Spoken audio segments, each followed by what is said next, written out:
Primero fue el Reino Unido, que anuncia que no compartirá más información de inteligencia con Estados Unidos en protesta para no ser cómplice de los bombardeos que está haciendo el gobierno Trump en el Caribe y en el Pacífico. Producto de eso, de ese anuncio, se pega el presidente Petro, que ordena de inmediato la suspensión del intercambio de inteligencia con Estados Unidos. Mismo motivo, bombardeo de lanchas del narcotráfico. Y ahora, esta mañana, es Francia, un país europeo, un país OTAN, que también se aparta de lo que está haciendo Estados Unidos, dice el gobierno Trump, en aguas internacionales. Desde Europa, Enrique Rodríguez. Y aunque Francia no ha suspendido esa colaboración, sí que se ha mostrado su canciller Jean-Noël Barrot preocupado por lo que está pasando en el Caribe. Pero empezando por el principio, ha sido, como decías, el Reino Unido quien ya no comparte esa información de inteligencia con Estados Unidos. Es una información que ha publicado la cadena de televisión estadounidense CNN. Los funcionarios británicos consideran que los ataques militares estadounidenses, que han causado por el momento 76 personas, la muerte de 76 personas, violan el derecho internacional. Además, es interesante señalar que la propia CNN apunta a que esta suspensión de las operaciones de inteligencia no es de las últimas horas ni de los últimos días. De hecho, habría comenzado hace ya más de un mes. Durante mucho tiempo, el Reino Unido, que controla varios territorios en el Caribe donde mantiene bases de inteligencia, ha ayudado a Estados Unidos a localizar embarcaciones sospechosas de transportar drogas para que la Guardia Costera estadounidense pudiera interceptarlos. Sin embargo, esa información que se enviaba habitualmente al Grupo de Trabajo Interinstitucional Conjunto Sur, cuyas siglas son GITAS, esa información ha dejado de llegar. Recordamos que la decisión de Reino Unido es una ruptura significativa con uno de sus aliados más cercanos y más importantes.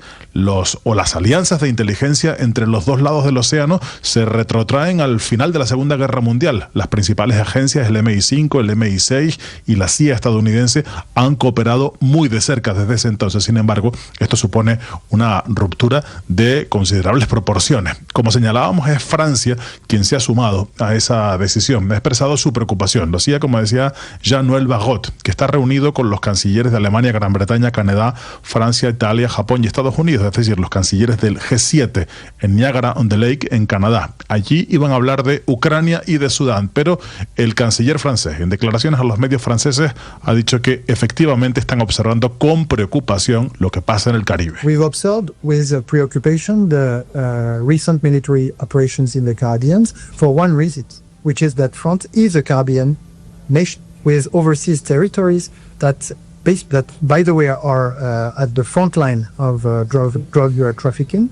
Añadiendo que Francia es una nación caribeña que tiene allí territorios de ultramar que se encuentran en la primera línea del narcotráfico, y estas operaciones no cumplen con el derecho internacional. Eso sí, Barrot no ha mencionado acciones específicas de Estados Unidos. Ha dicho que es esencial para el G7, que es un club de democracias industrializadas, así lo ha definido, trabajar en concreto para confrontar el narcotráfico mundial. Y ha señalado también que es una preocupación de su gobierno que hay 1 millón de franceses que viven en el Caribe y que podrían ser afectados por cualquier tipo de agitación. Como digo, por el momento Francia no ha negado el compartir esa información, puesto que, como digo, tiene también sus territorios en el Caribe, pero podría ser el siguiente paso y veremos si algún otro gobierno europeo se suma a esas decisiones que están tomando por el momento Reino Unido y de una manera más atenuada el gobierno francés, Néstor. 9 de la mañana, 3 minutos. Van 19 de estos bombardeos que ustedes ven contra lanchas. El presidente Petro ha dicho que son lanchas de pescadores, son lanchas rápidas. Se ve aparentemente o se ven cargamentos de cocaína. Y ese es el argumento de Estados Unidos. 75 muertos después, el presidente Petro da la orden, dice a todos los niveles de inteligencia, suspender envío de comunicaciones, quiere decir suspender el intercambio de inteligencia militar, que por supuesto va a terminar siendo un golpe sensible a operaciones de interdicción por mar. Desde Washington, Juan Camilo Merlano. Néstor, el efecto práctico inmediato que se podría ver a partir de esta determinación del presidente Gustavo Petro es que recordemos que la Guardia Costera de los Estados Unidos, particularmente en el Pacífico, adelanta operaciones o patrullajes marítimos junto a la Armada colombiana. Entonces, eso podría generar contingencias. de manera inmediata para adelantar estas operaciones de interdicción que la Guardia Costera, recordemos, sí intercepta, sí incauta las drogas. Pero también hay intercambio de inteligencia, por ejemplo, con agencias como la DEA, que es inteligencia particularmente sobre rutas, organizaciones y cuáles son los principales líderes del narcotráfico. También hay intercambio de inteligencia con el Comando Sur, que supervisa las operaciones conjuntas y que, bueno, es la rama del ejército de los Estados Unidos que se encuentra supervisando y liderando el bombardeo de estas embarcaciones tanto en el Mar Caribe como en el Pacífico. Pero también hay intercambio de inteligencia con la CIA, con la NSA, esto en materia de inteligencia estratégica y de vigilancia satelital. Y hay intercambio de inteligencia también con el Departamento de Seguridad Nacional, particularmente con la agencia HSI, que esto es apoyo con información sobre redes logísticas y lavado de activos. También hay que destacar que en Colombia la UIAF tiene intercambio de inteligencia con la OFAC del Departamento del Tesoro también para ir en contra de activos del narcotráfico. Todo esto podría afectar algo que es conocido aquí en Estados Unidos como la sección 333 del título 10, que le permite al Pentágono fortalecer capacidades de los Estados Unidos en países en el extranjero a partir de intercambio de información, de servicios, de entrenamiento, de equipos.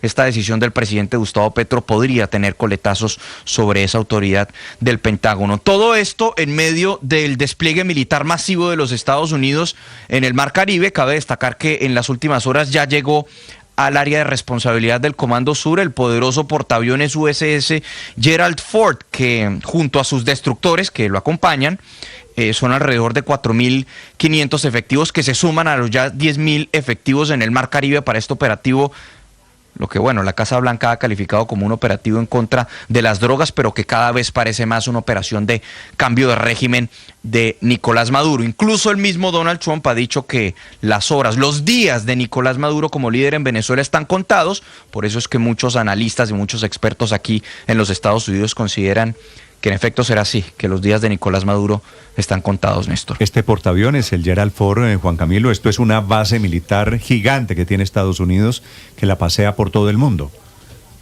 Sí, correcto. Para destacar un punto, Néstor, hay varios estudios de inteligencia que han hecho un compilado o un consolidado de las capacidades, por ejemplo, de los misiles Tomahawk, que recordemos son esos misiles de largo alcance y de alta precisión. Con la llegada del Gerald Ford se tendría una capacidad de alrededor de unos 200 misiles Tomahawk. En los últimos años, bueno, en casi 3 décadas sería la campaña militar con mayor capacidad de misiles de los Estados Unidos desplegados. La primera fue el bombardeo de Irak en 1998, 325 misiles Tomahawk. Después la primera guerra del Golfo, 288, y luego el bombardeo de Yugoslavia, y ahora figuraría este despliegue en el Mar Caribe. Sí, este portaaviones estos son palabras mayores. Don Jesús Romero fue subdirector de la Fuerza Naval del Comando Sur de Estados Unidos. Fue militar del servicio activo de la inteligencia naval. Es venezolano-americano. Señor Romero, en Estados Unidos, bienvenido, buenos días.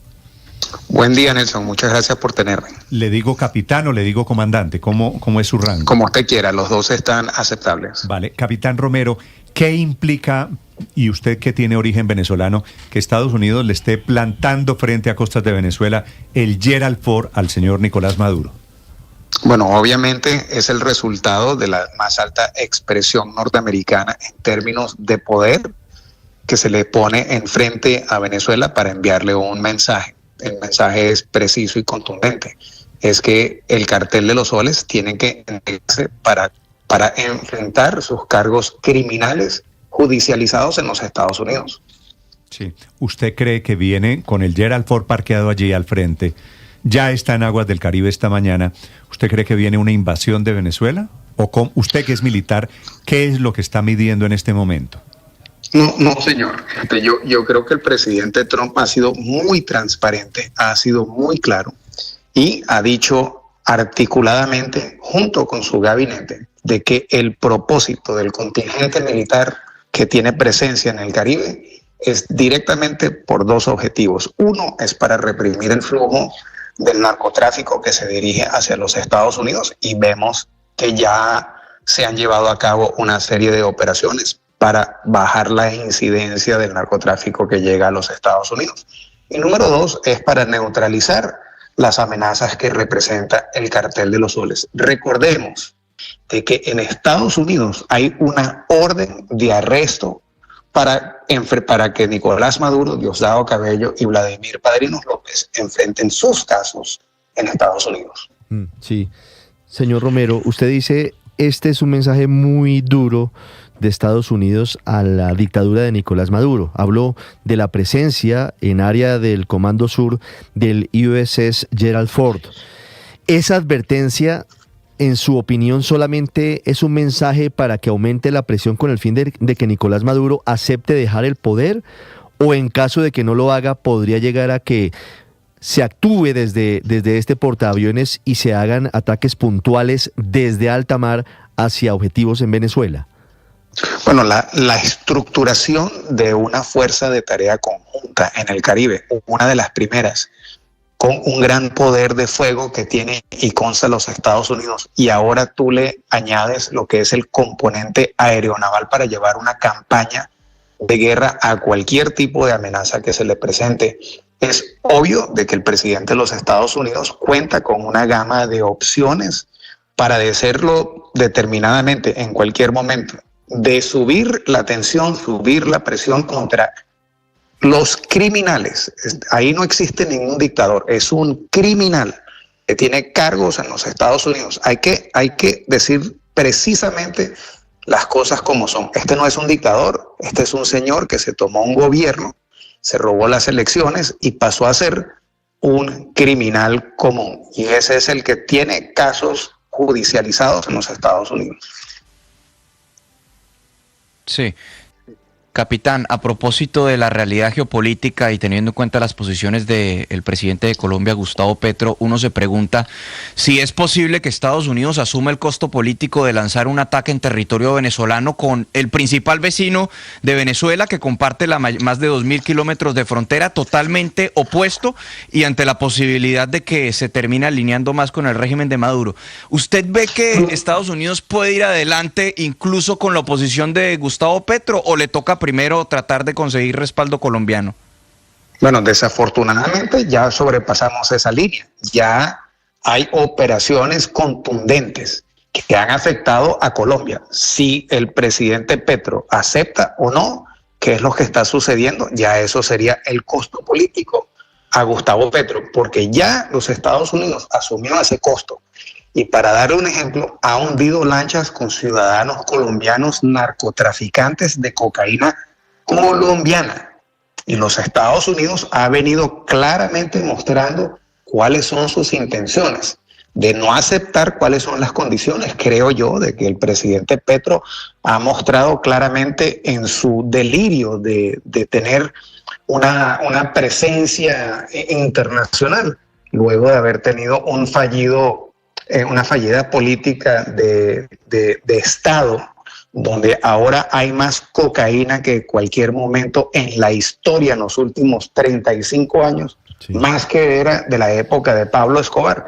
Obviamente existe una preocupación en los Estados Unidos y eso ha sido definido debajo de la defensa de estrategia del 2025, donde la prioridad de los Estados Unidos es la seguridad y la salud de los norteamericanos. De hecho, cuando usted ve la fuerza de tarea que teníamos nosotros en el Medio Oriente, que estaba trabajando lo que era la amenaza de los hutíes en Yemen, que estaban disparando misiles hacia Israel, y había una preocupación de que pudiesen estar atacando buques y actividades norteamericanas como la que vimos, ahora hay más plataformas militares concentradas en el Caribe que en cualquier otro momento y que en cualquier otro teatro. Y eso es muy diciente, es un mensaje muy poderoso. Capitán, ¿qué consecuencias pueden tener para Colombia en general y en particular para el presidente Gustavo Petro la decisión que anoche comunicó el presidente de ordenar la suspensión a las agencias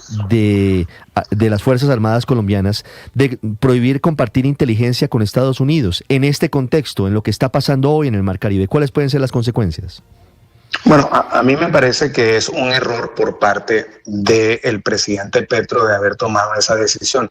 Y que conste, no existe ninguna ruptura ni con Inglaterra ni con Francia. existen restricciones de específica inteligencia. No existe ninguna ruptura. Lo que el presidente Petro está haciendo es protegiendo sus intereses nacionales, digámoslos de esa manera. Pero eso no quita que todavía se siga trabajando en conjunto, porque recuerde, Colombia tiene oficiales de enlace que están en la Fuerza de Tarea Interinstitucional del Comando Sur en Cayo Hueso. Yo trabajé ahí por 17 años y si hubiese algún tipo de problema más profundo, supongo yo que el presidente Petro llamaría a esos oficiales a regresar a Colombia. Y le voy a añadir un dato más preocupante todavía. Cuando el presidente Petro llevó a cabo los ataques en el Guavire contra los elementos de Iván Mordisco, recordemos de que el señor Petro ha utilizado bombas norteamericanas, plataformas norteamericanas para ajusticiar ciudadanos colombianos. Esa es la gran ironía de lo que está pasando aquí. Sí. Capitán Romero, es un gusto saludarlo. Gracias por estos minutos. Por supuesto, muchísimas gracias.